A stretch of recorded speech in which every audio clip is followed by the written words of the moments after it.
Halo, perkenalkan nama saya Elcerianti Linggar dengan NIM 211420198.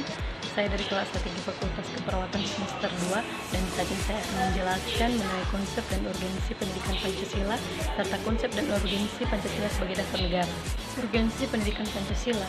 Mata kuliah pendidikan Pancasila diberikan karena adanya kesadaran akan perlunya pendidikan yang berkesinambungan mulai dari sekolah dasar sampai perguruan tinggi. Diharapkan dengan pemahaman yang semakin mendalam akan nilai-nilai Pancasila, generasi muda dapat mengimplementasikan dalam kehidupan sehari-hari. Pendidikan Pancasila juga diberikan karena fakta kemerosotan penghayatan nilai-nilai Pancasila dalam kehidupan sehari-hari, baik individual maupun kolektif sebagai bangsa. Dengan kata lain, mata kuliah ini dihidupkan karena adanya kesenjangan antara kata atau pengetahuan dan perbuatan atau tingkah laku.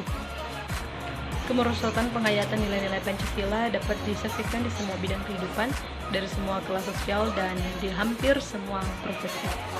Fakta paling jelas adalah korupsi yang dilakukan di semua ini, melalui dari pejabat pemerintahan maupun institusi pemerintah dan swasta.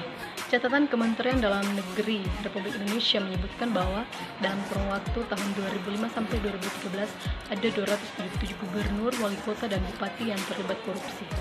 Dan 3.000 anggota DPRD terjerat hukum. Dalam kurun waktu yang sama terdapat 137 anggota DPRD provinsi dan 1.050 anggota DPRD kabupaten atau kota terlibat korupsi.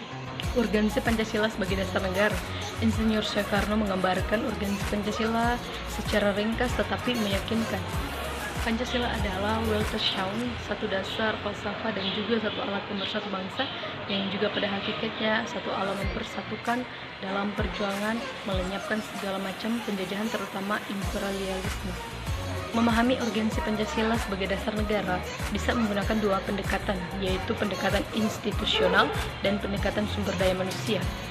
Pendekatan institusional adalah membentuk dan menyelenggarakan negara yang berdasarkan pada nilai-nilai Pancasila, sehingga negara Indonesia dapat mewujudkan tujuan negara atau terpenuhinya kepentingan nasional.